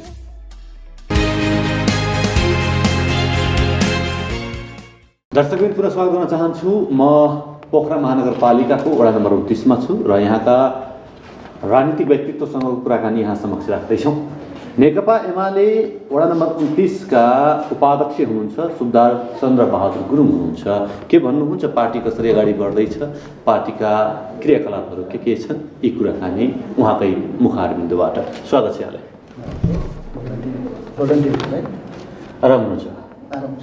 के छ पार्टीको अवस्था, के छ, के गर्दैछ पार्टीले अहिले वडा? पार्टीको अवस्था अहिले ठिकै छ। भर्खरै मात्रै चाहिँ के भन्दा 1 महिना 2 महिना पहिले चाहिँ केन्द्रीय आदेश भयो र अहिले भर्खरै फेरि जिल्ला अधिवेशन सकियो। अब फेरि कुछ दिनपछि फेरि प्रदेश अधिवेशन चल्दैछ। त्यसको समय अहिलेसम्म पार्टीको गतिविधिहरू ठिकै छ। कस्तो पार्टी बनाउनु भयो तपाईँले चाहिँ वडामा चाहिँ? कस्तो कमिटी बनाउनु भएको छ, समावेशी छ? हाम्रो कसलाई समेट्नु भएको छ कमिटीमा? हाम्रो समावेशीमा हाम्रो चाहिँ दलित, उत्पीडित, खसारे, विरोध जाति सबैले चाहिँ हामी कमिटी बनाएका छौँ। हामीले चाहिँ हर क्षेत्रमा हामीले चाहिँ 15-16 हामीले कमिटी बनाएका छौँ। त्यसमा चाहिँ सबै जातिहरू चाहिँ हामी प्रवेश गराएका छौँ। हामीले चाहिँ त्यस कमिटीबाट चाहिँ हामीले चाहिँ आफ्नो इलाकाको उहाँहरूलाई चाहिँ अध्यक्ष समेत बनाएर हामी चाहिँ कमिटी उनीहरूलाई पनि एउटा कमिटी हामीले तयार गरेर राखेका छौँ। हरेक कमिटी हरेक इलाकामा। महिलालाई कति समेट्नु भएको छ? महिलाले त हामीले हरेक कमिटीमा सक्छ भने हामीले अध्यक्षै, नत्र भने उपाध्यक्ष, नत्र भने चाहिँ हामीले सदस्यमा त हामीले चाहिँ हमेसा चाहिँ 33% हिसाबले हामीले महिलाले समेटेका छौँ, सबै जातजातिलाई मिलाएर। पार्टी मात्र समेट्ने कुरा भयो कि जब चाहिँ सत्ता सरकारमा जाने समय आउँछ त्यति बेला कहाँ चुक्छन् पार्टीहरू? किन महिलाको चाहिँ सहभागिता त्यस्तो देखिँदैन? होइन, यसो पार्टीमा चाहिँ पार्टीले चाहिँ हामीले चाहिँ 33% 100% भनेको छौँ। हामीले 33% 100%। वडाभित्र चाहिँ हामीले चाहिँ विकासको लहर पनि हामीले चाहिँ देखाएका छौँ। अहिले तपाईँलाई भन्नुपर्दाखेरि अहिले हाम्रो वडा नम्बर 29मा त्यतिखेर चाहिँ नेकपा बनेको थिएन। नेकपा एमालेकै चाहिँ चुनाव लडेर हामीले चाहिँ अध्यक्ष तर 4 सदस्य चाहिँ हामीले एमालेबाट हामी विजय गरेका छौँ। त्यसकारण चाहिँ हामीले चाहिँ पार्टीले पनि काम गरेकै होला र पो त हाम्रो अकेला एउटा पार्टीले चाहिँ विजय गर्नु भयो नि त। त्यतिखेर हामी एमाले मात्रै थियौँ, नेकपा त पछि बनेको प्रदेश सरकार र केन्द्रीय सरकार गएपछि। त्यसकारण हामीले चाहिँ पार्टीले आफ्नो वडाभित्र त हामीले चाहिँ सबै जनजाति सबै समावेशी गरेर हामीले चाहिँ विकासको लहर हामीले चाहिँ बढाएका थियौँ पहिले पनि। त्यसकारण चाहिँ हाम्रो वडामा अध्यक्ष लगायत 4 जना सदस्यले चाहिँ हामीले विजय गरेका छौँ। गर्वका साथ भन्दै हुनुहुन्छ चुनाव पनि नजिकै आउँदैछ, पार्टी पनि चोइटिएको छ अर्थात् चाहिँ पार्टी फुटेको छ। आगामी अथवा चाहिँ अर्कोचोटि भेटघाट हुँदाखेरि यसरी गर्व साथ भन्न सकिन्छ? माहौल बनेको छ? यस्तो छ, पार्टी दुईटै नेकपा र हामीले दुईटै ल्याएका थियौँ यो देशमा। विकासको लहर पनि 3-3.5 सालसम्म विकासको लहर पनि चम्केकै थियो। अहिले चाहिँ गठबन्धनको सरकार छ, अहिले विकासको नि खासै चाहिँ सोचेको छैन, भएको छैन भने जस्तो भने जस्तै अब हाम्रो पार्टीभित्रको गतिविधिहरू विश्व जनताले नै देखेको छ, हेरिरहेको छ। अहिले चाहिँ हाम्रो पार्टीमा आफ्नो पार्टीभित्रै पनि अलिकति गडबडीले गर्दाखेरि हामी यो पार्टीको आस्थामा पुगेको हौँ। नत्र भने हामीले चाहिँ 5 वर्ष चाहिँ नेकपा भएर नै 5 वर्ष हामीले चाहिँ यो देशमा चाहिँ सरकार चलाउने हाम्रो चाहिँ इच्छा पनि थियो, हाम्रो चाहिँ आशा पनि पुऱ्याएको थियो, जनताले चाहिँ मानेको पनि थियो। तर अहिले चाहिँ पार्टीभित्रको चाहिँ आफ्नो साथीहरूले चाहिँ गर्दाखेरि हामी अहिले यो अवस्थामा पुगेको हामी सोचेका छौँ। तैपनि अब आगामी चुनावमा अब पनि निर्वाचनमा हामी चाहिँ फेरि चाहिँ 33 बहुमत हाम्रो पक्कै नै आउने हाम्रो इरादा छ। हामी पार्टी फुटले चाहिँ अप्ठ्यारो कतिको पार्छ जस्तो लाग्छ? होइन, पार्टी छुटेर हामीलाई चाहिँ खासै अप्ठ्यारो हामीलाई लागेको छैन, हामीलाई परेको पनि छैन, प्रभाव हामीलाई परेको पनि छैन, हामीले सोचेको पनि छैन, हामीले देखेको पनि छैन। अब निर्वाचन आउँदैछ, पत्रकारहरूले पनि देख्नुहुन्छ, जनताले पनि देख्नुहुन्छ। त्यसो भए चाहिँ अब आउने निर्वाचनमा नेकपा एमाले जनताले देखे ठिक छ, जनताले देखाइदियो भने समस्या होला भन्ने हो। जनताले त देखिरहेछ नि त, होइन? जनताले देखिरहेछ नि। योभन्दा अघिल्लो चाहिँ नेतासँग कुरा गर्दाखेरि उहाँले चाहिँ नेपाली काङ्ग्रेस आउँछ भनेर जानुभयो। यसो नि त, नेताहरूले चाहिँ नि आफ्नो पार्टी आउँदैन भन्दा कसले भन्छ? मैले नै भन्छु नि, मैले अहिले भन्नु सक्नु पर्छ नि त। हाम्रो पार्टीमा आउँदैन भन्दैन नि हामीले।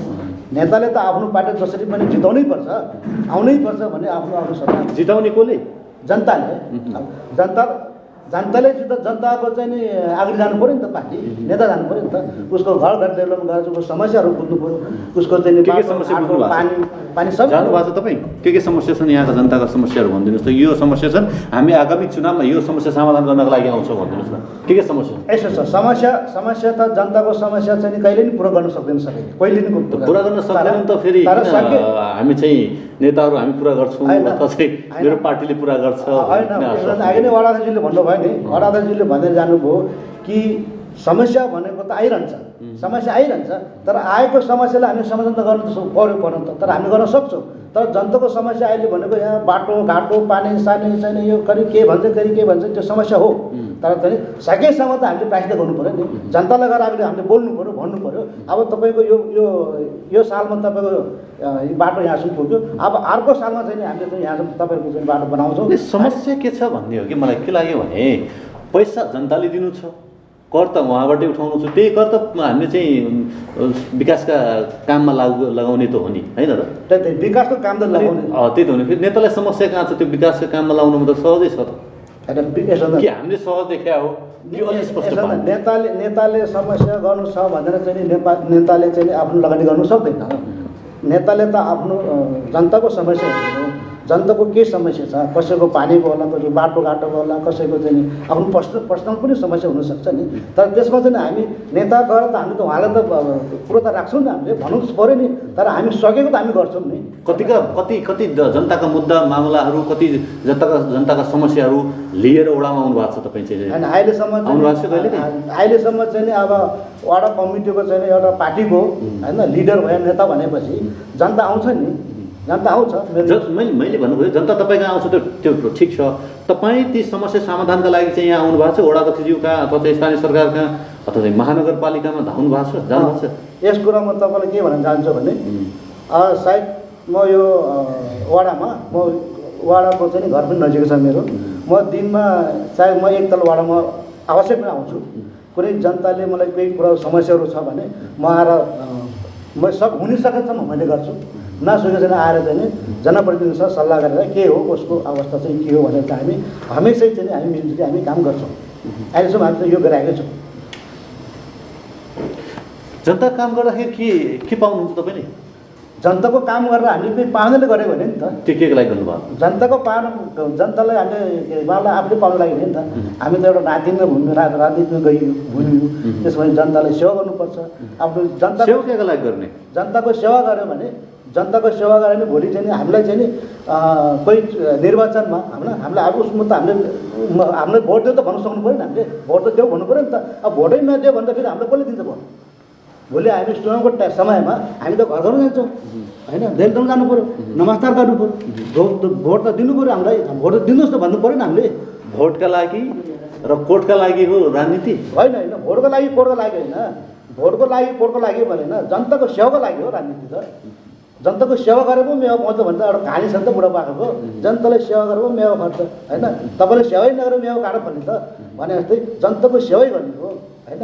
खुसी छन् तपाईँको कार्य देखेर चाहिँ यहाँका जनताहरू खुसी छन्? आगामी दिनमा चाहिँ दिन्छन्, भोट दिन्छन् तपाईँलाई, तपाईँको पार्टीलाई? अब भन्दाखेरि त अब यस 2024 स्थानीय निर्वाचनमा हाम्रो वडालाई चाहिँ नि हामीले वडा कमिटीबाट चाहिँ हामी इलेक्सनमा चुनावमा लागेर हिँड्यौँ, तर हाम्रो जनताले चिनेर पो त दियो होला होइन, नचिने त दिन्थेन र त।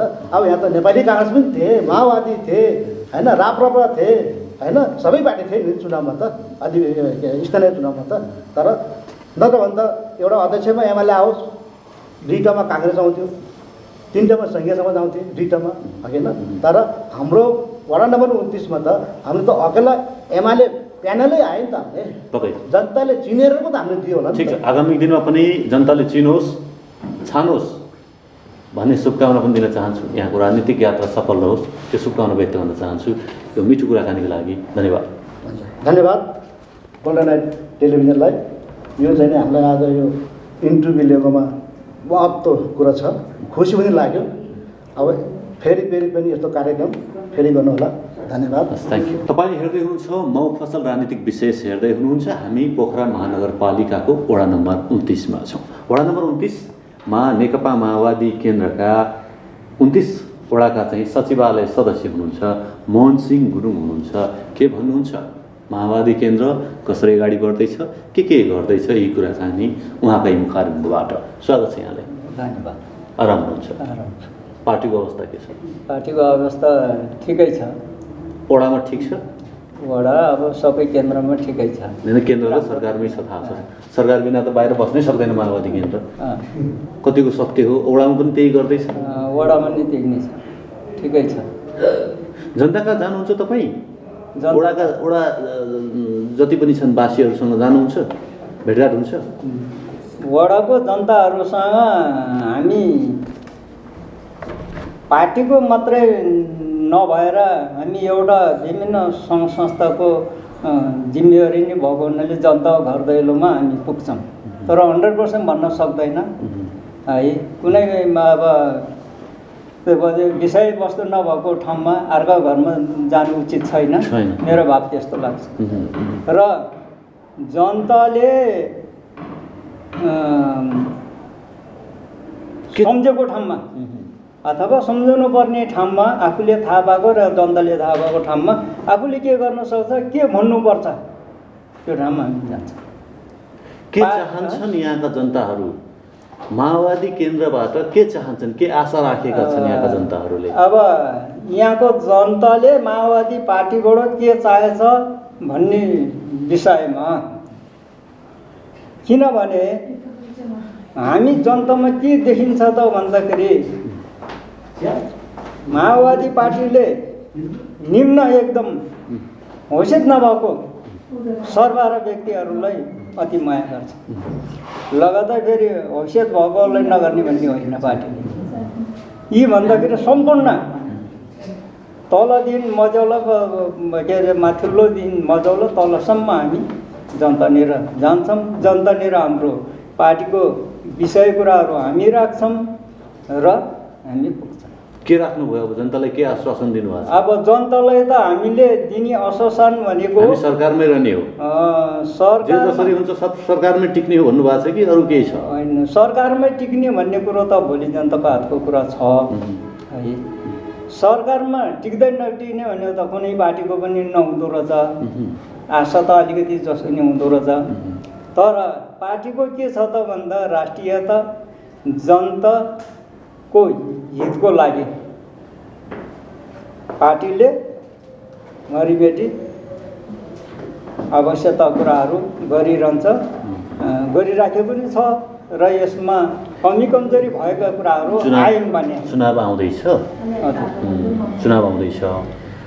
वडा नम्बर 29मा आगामी चुनावमा यहाँका जनताले माओवादी केन्द्रलाई पत्याउँछ कि पत्तासाफ हुन्छ, के हुन्छ? अब यसमा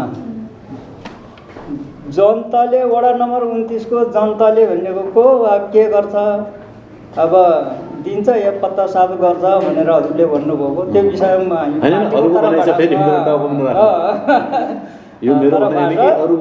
तरबाट किनभने जनताले 29 नम्बर वडामा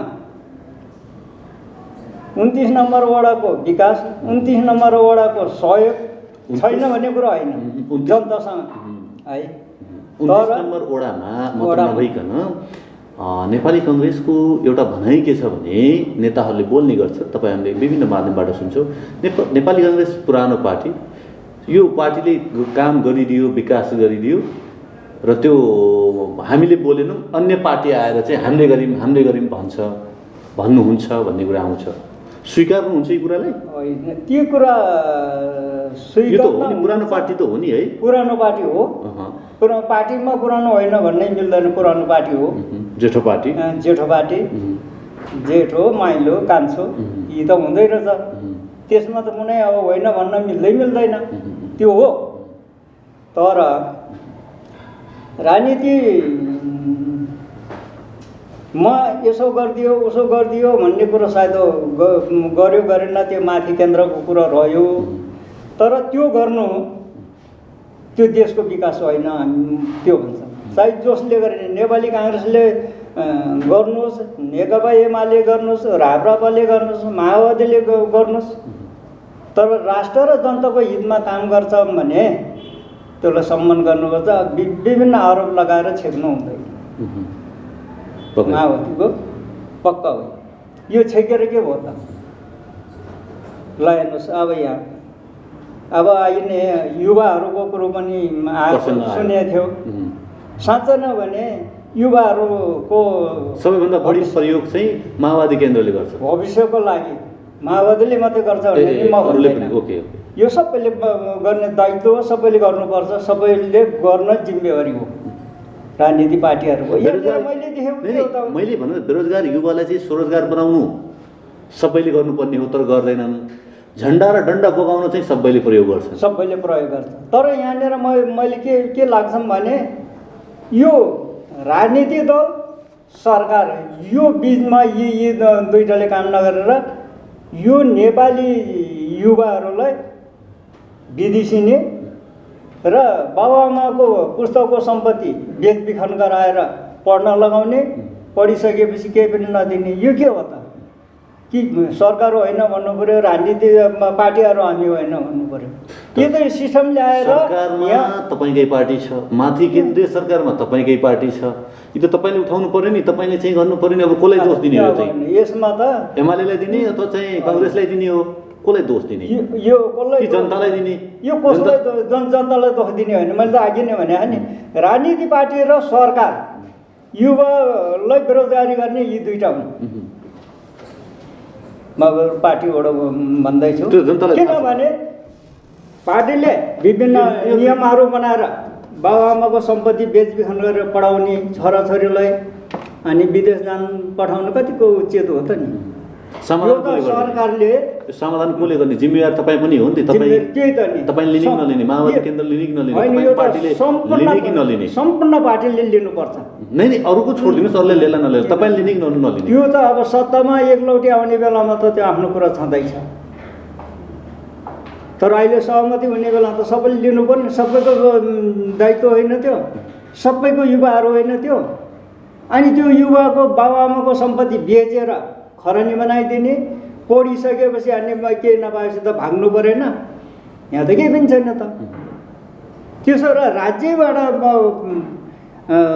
पार्टीको नेताहरू राज्यको नीति मिलेर युवाहरूलाई जसरी खर्च गराउन लगाएको छ त्यो खर्च यही देशमा के भन्छ ब्यालेन्समा ल्याउन सक्यौँ भने युवा बेरोजगारी हुँदैन। गजब मिठो कुरा, अति मिठो कुरा। यी कुराहरू हजुरले चाहिँ आफ्ना पार्टीका नेताहरूको मुखले राख्न सक्नुहुन्छ, भन्न सक्नुहुन्छ, भन्नुभएको छ?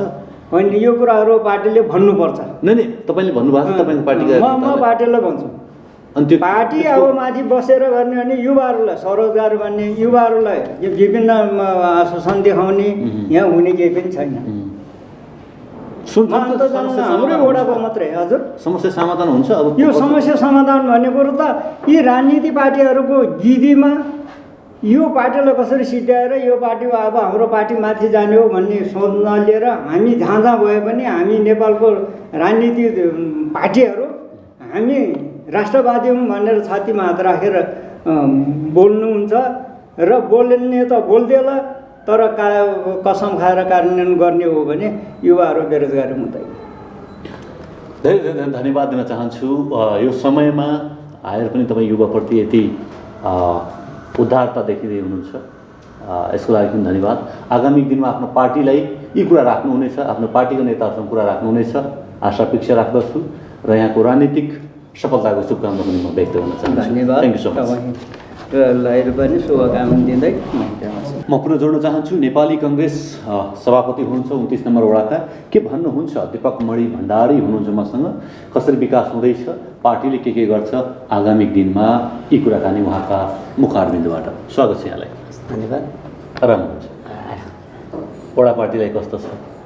वडा ठिकै छ, राम्रै छ, चलेकै छ। भर्खर अधिवेशन सकियो र यो अधिवेशनबाट समावेशी रूपमा अलि ठुलो सङ्ख्यामा समिति बनेको छ। पहिला सानो हुन्थ्यो। कति बनाउनु भएको छ? कति सदस्य? अहिले हाम्रो आमन्त्रित सदस्यसहित 72 जनाको कमिटी छ। 72 जना। यसलाई चाहिँ के भन्ने, लोकप्रियता भन्ने पार्टीप्रतिको कि अहिले त बढी नि है सङ्ख्या, के भन्नु मिल्छ? यो लोकप्रियता भन्दा पनि यो हाम्रो निरन्तरता हो। सक्रियता बढ्यो। पहिला चाहिँ तपाईँको चाहिँ यसमा समावेशीहरूमा पद थोरै थियो, सङ्ख्या थोरै थियो भने अहिले सङ्ख्या बढेको हो। हुनलाई सिस्टम त्यही नै हो। समावेशी यो कुरा तपाईँले उठाइसक्नुभयो। कसलाई समेट्नु भएको छ, कसरी समावेशीको अर्थ के हो, पहिला मलाई त्यो अलिक प्रश्न पार्नु। समावेशी भन्नाले दलित, अपाङ्ग, अल्पसङ्ख्यक, मुस्लिम, यो आर्य, खस आर्य, जनजाति, यो सम्पूर्णलाई महिला र महिला पनि छुट्टै कोटा 33% महिला पर्छ। महिला सहित गरेर हाम्रो चाहिँ एउटा कमिटी बन्छ। त्यो कमिटीमा हाम्रो 27 जना चाहिँ क्षेत्रीय प्रतिनिधि हुन्छन्। क्षेत्रीय प्रतिनिधि चाहिँ हाम्रो ती 14 वडाका सदस्य हुन्छन् र ती सबै समेट्दाखेरि हाम्रो 72 जना हुने हो। र यसमा अघि हजुरले भने चाहिँ गरेर यहाँ चाहिँ हाम्रो कमिटीमा कस्तो हुन्छ भने खुल्लामा किन अरू चाहिँ जातिका आउँदैनन् भन्नु भने त्यो होइन, त्यो आरक्षण छुट्टै छ। अनि त्यसपछि खुल्लामा महिला पनि आउन सक्छ, दलित, जनजाति सबै खुल्लामा आउन सक्छन् उहाँको इच्छा अनुसार। अब कोही क्षमताले म होइन, मलाई समावेशी चाहिँदैन, मलाई समानुपातिक चाहिँदैन, म खुलेरै लड्न चाहन्छु भनेर खुलेरै लड्नेले बाटो चाहिँ छ। तर कहीँ चाहिँ त्यहाँ महिलाको चाहिँ आरक्षणै भयो, अरू चाहिँ पदमा आरक्षण भयो, खुल्लामा चाहिँ त्यसमा बन्दै छैन। जो पनि आउन सक्छ, जो पनि लड्न पर्यो, जसले पनि सबै महिलाको कमिटी बन्न पनि सक्छ। खुल्लामा चाहिँ पुरुष आउनु पनि सक्छ। त्यो चाहिँ हाम्रो कमिटी चाहिँ बडा समावेशी बनाउनुहुन्छ, सबैलाई समेट्नुहुन्छ हैन। त्यो गर्दाखेरि कतिपय गुनासाहरू पनि अन्त्य रहन्छ नि अब समावेशी हुनु। तर सरकार बनाउँदाखेरि अथवा चाहिँ कता कता चाहिँ हामी चुक्या जस्तो लाग्दैन महिलामा पनि हैन। अब चाहिँ अहिले संविधानले दिएको एउटा दलित महिला र एउटा महिला भनेर चाहिँ मात्र त्यो किसिमले चाहिँ सरकारमा चाहिँ अथवा स्थानीय सरकारमा चाहिँ त्यो आएको छ। तर अध्यक्षको रूपमा चाहिँ कहिलेकाहीँ हामीले चाहिँ दिँदाखेरि कस्तो हुनसक्छ अथवा चाहिँ होइन उम्मेदवारी दिँदाखेरि त्यो यस्तो हुन्छ। अब उहाँहरूको खुबी अनुसार उहाँहरूले हिम्मत गरेर आउनुभयो भने उहाँहरूको आफ्नो खुबीले चाहिँ सभापति हुन पनि कहीँ रोक छैन। अब उहाँहरू आउन सक्नु पऱ्यो। अब उहाँहरू चाहिँ महिलाहरूमा एउटा चाहिँ के हुन्छ भने म गएर अहिले दिन्नन् कि भन्ने चाहिँ उहाँहरूको अलिकति एउटा त्यो धारणाले गर्दा मात्रै हो। तर रोग चाहिँ कहीँ पनि छैन। उहाँहरू चाहिँ सभापतिमा नै आउन सक्नुहुन्छ, पार्टी सभापति, केन्द्रीय सभापतिमा पनि महिला आउन सक्नुहुन्छ। त्यसमा रोग चाहिँ मैले यहाँलाई कहाँ जोड्न खोजेँ भने वडा अध्यक्षको रूपमा चाहिँ महिला अध्यक्ष चाहिँ धेरै कम देख्न पाइयो नि। त्यो त अब यस्तो हुन्छ, अघि नै मैले भने सक्रियताको हिसाबले महिलाहरू त्यसरी कि डर हुन्छ पुरुषहरूलाई। जस्तै कुनै पार्टीको चाहिँ महिलासँग चाहिँ अन्य पार्टीका चाहिँ उसलाई चाहिँ डर हुन्छ अथवा चाहिँ होइन त्यस्तो हुँदैन, महिलासँग पनि हारिदियो भने के होला भन्ने किसिमको हुन्छ र त्यस्तो हुँदैन। पार्टी हो, पार्टीबाट चाहिँ पार्टीले चाहिँ पार्टी लड्ने हो, त्यहाँ त महिला लड्ने, त्यहाँ चाहिँ पार्टी लड्ने हो। पार्टीले चाहिँ दिएको उम्मेदवार हो, त्यो उम्मेदवार आफूले चाहेर हुँदैन। उम्मेदवारी राख्नलाई चाहिँ त्यो पनि कमिटीबाट छनौट हुन्छ, कसलाई पठाउने भन्ने छनौट हुन्छ। पहिला आफ्नो इच्छा पनि हुनु पऱ्यो, इच्छा जाहेर गरेर अनि महिला आउँछन् भने त्यो हामीले चाहिँ अब हामीले निर्वाचन आयोगमा भन्नाले क्षेत्रमा पठाउँछौँ। अब क्षेत्रले चाहिँ त्यसलाई कता माथि पठाएर त्यो तोकेर आउने कुरा हो। यहाँ हामी चाहिँ अब खुल्लामा लडे जस्तो हुँदैन, पार्टीले तोकेर पठाएको हुन्छ। पार्टीले पठाएपछि जो पठाउँछ पार्टीको निर्णयमा जो पठाए पनि महिला पठाओस्, अपाङ्ग पठाओस्, दलित पठाओस्, कोही चाहिँ सपाङ्ग पठाओस्, त्यसलाई चाहिँ हामी पार्टीको उम्मेदवार भनेर हामी त्यसमा लाग्छौँ। महिलाले गर्न सक्छ कि सक्दैन के लाग्छ? किन नसक्ने? महिला राष्ट्रपति हुन्छ भने ओडा चलाउन सक्दैन, मजाले सक्नुहुन्छ। त्यही हो, क्षमतावान आउनु पऱ्यो, खुबी गरेर आउनु पऱ्यो, म सक्छु भनेर हिम्मत लिएर आउनु पऱ्यो, सक्नुहुन्छ। त पार्टीले कहिले बनाउँछ महिलालाई चाहिँ क्षमतावान?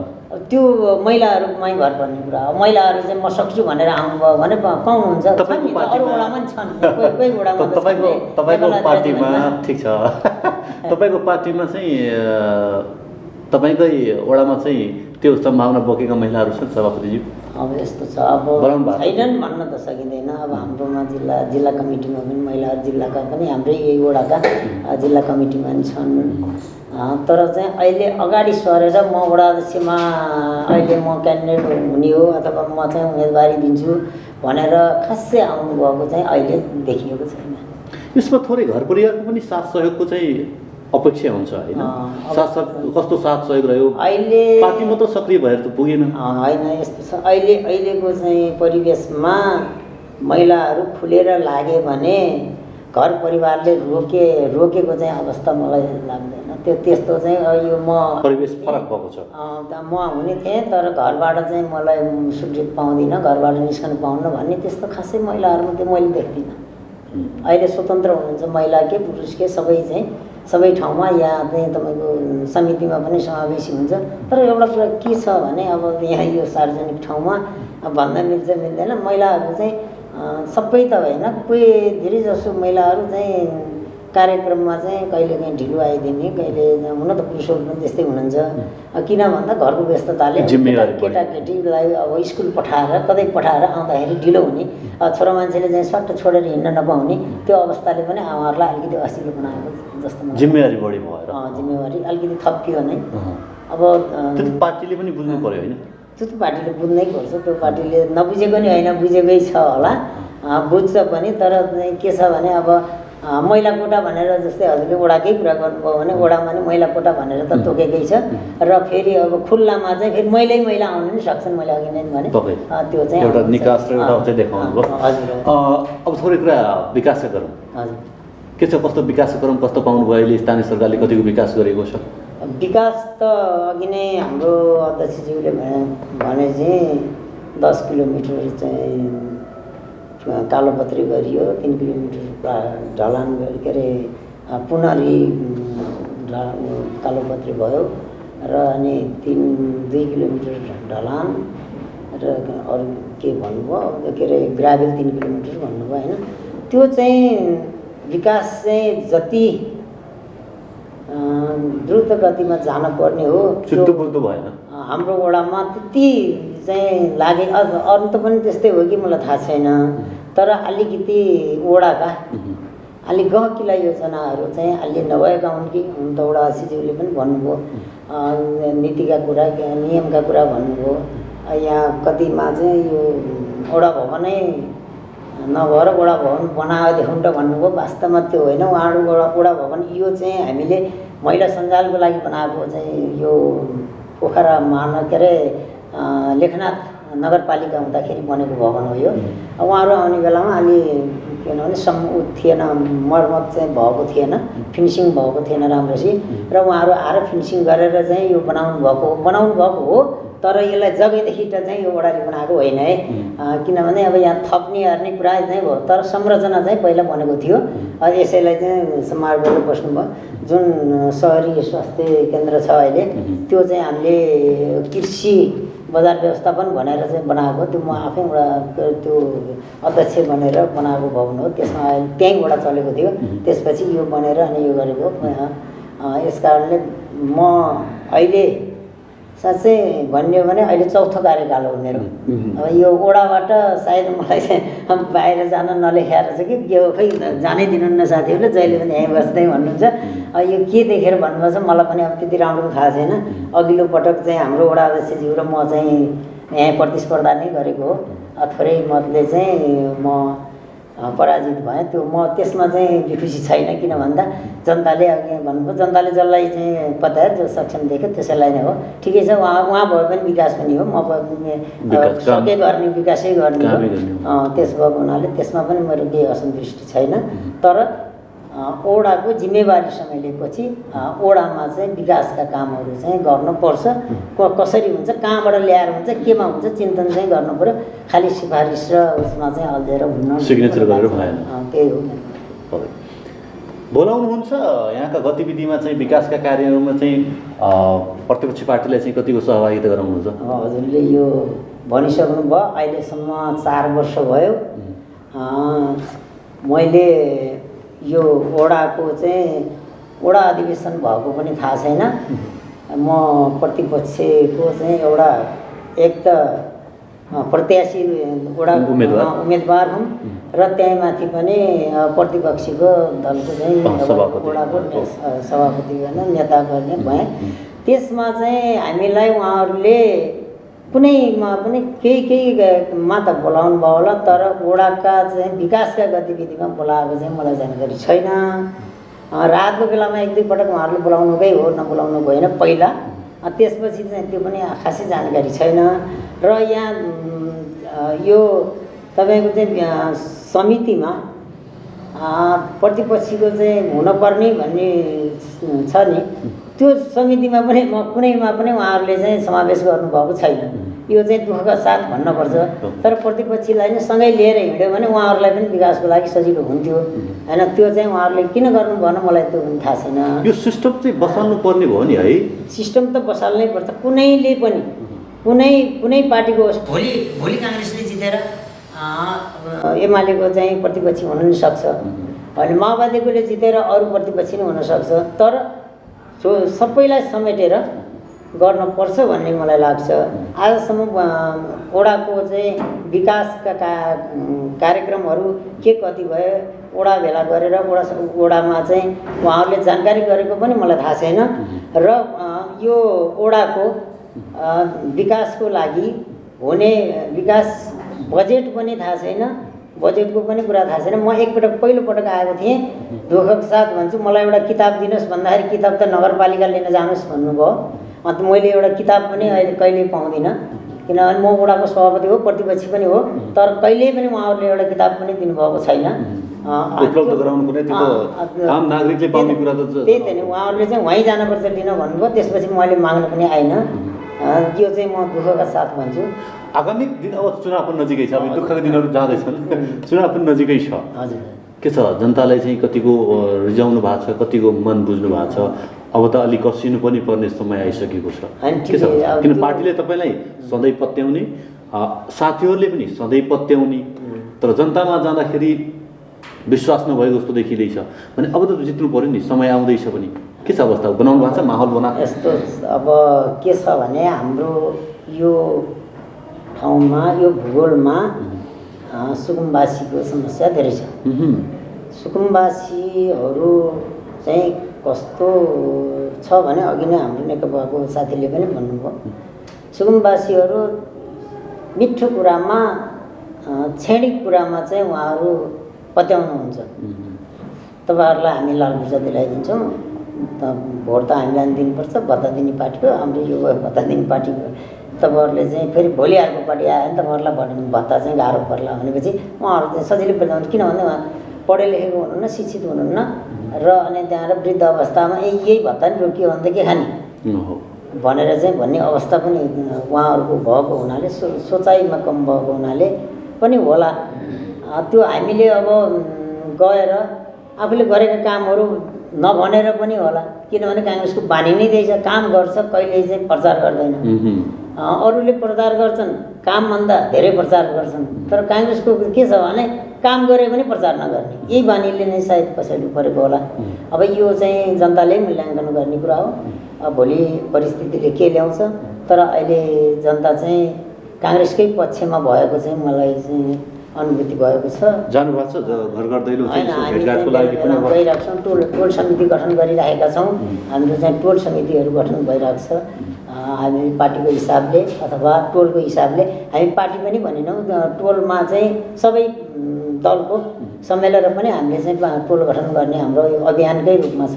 हामीले त्यो अभियान पनि चलाइरहेका छौँ र जनताको कुनै काम चाहिँ अब यहाँ त नभएको भएदेखि सिडिओ कार्यालयमा गएर कहाँ गएर हुन्छ, ती कामहरू पनि हामीले सहजीकरण चाहिँ गरिरहेको अवस्था छ।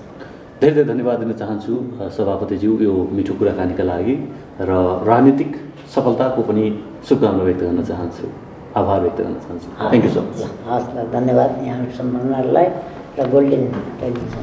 मफसल राजनीतिक विशेष तपाईँ हेर्दै हुनुहुन्छ। हामी पोखरा महानगरपालिका वडा नम्बर 29 मा छौँ। हामीसँग हुनुहुन्छ वीरबहादुर गुरुङ हुनुहुन्छ, जो वडा प्रतिनिधि हुनुहुन्छ जनता समाजवादी पार्टी पोखरा 29 का, अर्थात् चाहिँ पार्टीका हुनुहुन्छ उहाँ समाजवादी पार्टी जनता समाजवादी पार्टीका हुनुहुन्छ, के भन्नुहुन्छ, के गर्दैछ पार्टीले गतिविधि उहाँकै मुखारबिन्दबाट? स्वागत छ यहाँलाई। धन्यवाद छ हजुरलाई। नमस्कार। राम्रो हुन्छ हजुर, राम्रै छ। के गर्दैछ पार्टी, कस्तो चलिरहेछ पार्टी? अहिले म चाहिँ नि चुनाव सकिएपछि पार्टीको गतिविधिमा अहिले लागेको छैन। मेरो आफ्नै कारणले घरैमा यसो चाहिँ नि आफ्नो अलिअलि तुनेलाहरू हुन्छ, केही काम सानसानो कामहरू, त्यही कारणले चाहिँ पार्टीमा त्यति गतिविधिमा लाग्नु पाएन। मलाई चाहिँ बोलाइराखेको पनि थियो। म गएको चाहिँ सन्दर्भमा कुरा गर्नु पर्दाखेरि नेपालको राजनीति देख्दाखेरि चाहिँ मलाई एउटा विचित्र छ नेपालको राजनीति। मैले जानेको बुझेको, म राजनीतिमा धेरै अनुभव चाहिँ मैले गरेँ। म चाहिँ थोरै अंश हुनुपर्ने के हुनुपर्ने तपाईँको विचारमा, अनि के भइदिए वडा नम्बर 29 विकास हुन्थ्यो? मेरो विचारमा वडा नम्बर 29 को सन्दर्भमा कुरा गर्नु पर्दाखेरि वडा नम्बर 29 मा अहिले हाम्रो नयाँ बस्ती, हाम्रो टोलमा बसिरहेका चाहिँ सम्पूर्ण सुकुम्बासीहरू, हाम्रो पुरा हुकुमवासी जति पनि छन्, यी सबै कोही सम्पूर्ण चालिचलको विपन्न वर्गहरू छन्, त्यो लक्षित वर्गहरूमा चाहिँ नि राज्यले एउटा विशेष खालको चाहिँ नि योजनाहरू लानुपर्ने। लक्षित वर्गमा कुनै योजनाहरू छैन। लक्षित वर्गमा चाहिँ त्यस्तो छैन। सम्पन्नशालीहरूकै मात्रै चाहिँ अलिकति योजनाहरूमा चाहिँ बढी मात्रामा फोकस भइराखेको छ। अनि त्यो अलिकति विपन्नमा चाहिँ नि जस्तै राष्ट्रिय परिचय पत्र भन्छ, त्यसमा पनि अलिकति आलेटाली छ। अनि चाहिँ खोप भनिन्छ, त्यसमा पनि आलेटाली छ। अनि यो चाहिँ तपाईँको चाहिँ हाम्रो चाहिँ सुकुम्बासीहरूलाई जुन सरकार आउँछ त्यो बेलामा जम्मै फर्म भर्ने र चाहिँ दुनियाँभरको चाहिँ 54 सालबाट बसेकोहरूलाई अहिलेसम्म ऊर्जा पनि दिएको छैन। फर्म भराएको भराइ र्यालीमा गएको भए आजभोलि त र्यालीमा त गएन। धेरै अहिले विश्राम भएछ, तर फर्म भरेको भरै छ है। तर चुनावमा चाहिँ नि आउँछ, लो हामीले भोट दिन्छौँ, भोट दिनुहोस् तिमीहरूलाई चाहिँ पूर्जा चाहिँ दिन्छु भन्छन्, फेरि सरकारले फेरि चाहिँ दिँदैन।